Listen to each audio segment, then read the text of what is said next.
Safe Drive Stay Alive at Dorking, we run this every November and we aim it at all new drivers, as the 16 to 18 age group is the one that is most likely to be involved in a fatal road collision. We designed it to rev them up like they're feeling like they're going out for a good time, like they would be if they stepped into their car on a Friday night going out with their mates.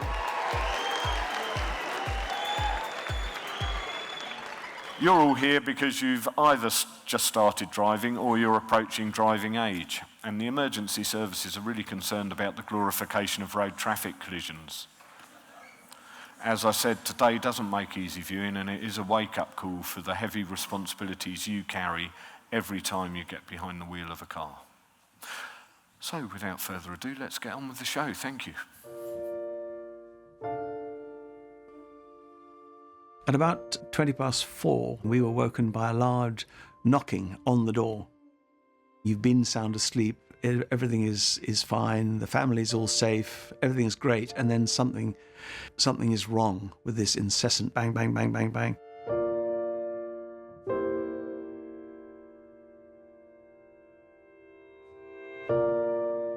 I opened the door saying the key's where we left it, and there was a policeman standing there.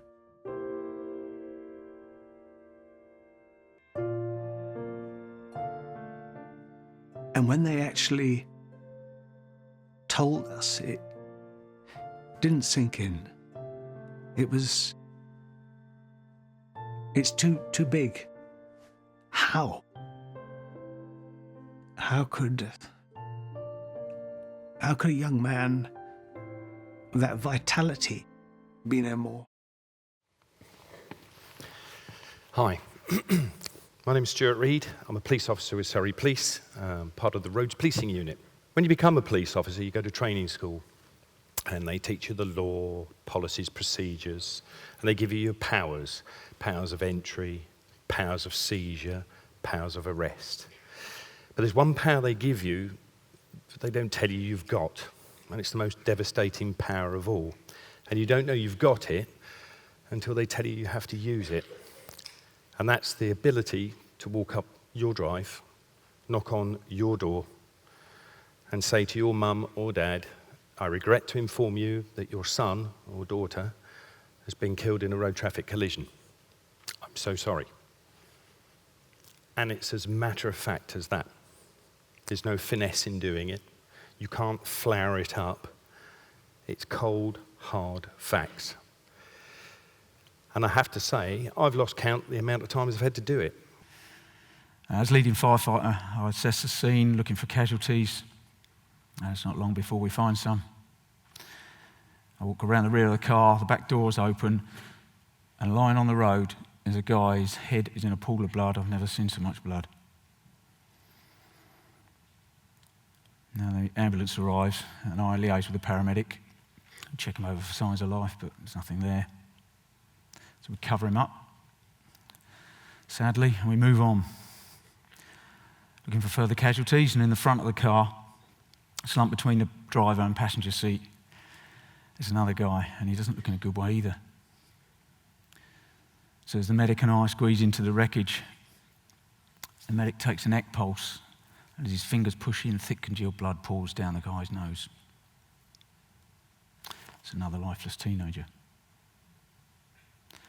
And it's so avoidable. The first year that we did this, as you've heard, 2005, 65 people died on Surrey's roads. We have had, since Safe Drive started, we've had a steady decrease, and I feel Safe Drive Stay Alive has had a big impact on that. We saw one young man standing next to the police officer at the side of the car, and he was looking very shocked. And we looked for our paramedic, and we couldn't find him. But he was inside the car with another lad who was unconscious and hanging upside down in his seatbelt. I went up to the ward a week later, and I was really pleased to see him sitting up in bed with his friends and family around him and his leg in a cast. What I wasn't prepared to see was he had no expression on his face. He had no speech. His eyes were going in different directions. And while he had been hanging upside down in that car, unable to breathe properly. He'd suffered hypoxia, which is a lack of oxygen to the brain, and he'd been left with brain damage. Now, when she came in, she was screaming. Understandably. You see, she'd been ejected from the vehicle and she'd slid down the road on her left side. The road had removed most of the skin and flesh from her face, completely removed her left breast, and removed the skin and tissue from her left arm and leg. She was in a lot of pain.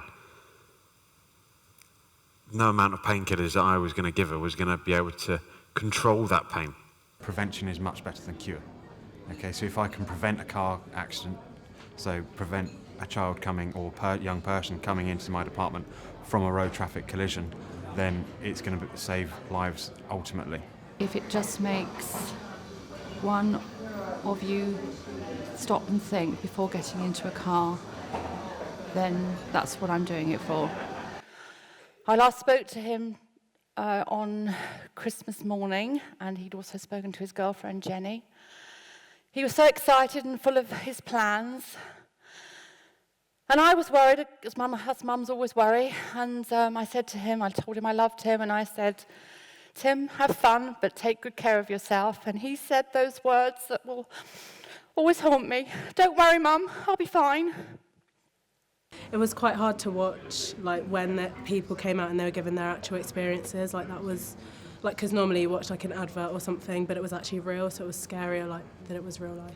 I don't think I'd get in a car with a drunk person or a person on drugs now. Like I didn't want to do it before, and now especially I'm like, definitely not going to do it, because the effects of it just aren't worth it. Today made me feel extra about how I should choose and who I should choose to get lifts off of, and also the consequences of when I'm actually driving, when I turn 17 next year, the dangers of driving and how I need to be careful on the road. So why do I stand here and do this? It's not because I'm paid to, and it's not because someone told me that I've got to. It's not because I want to talk about it, because I don't. Before I did Safe Drive, I never spoke about what happened that night to anyone.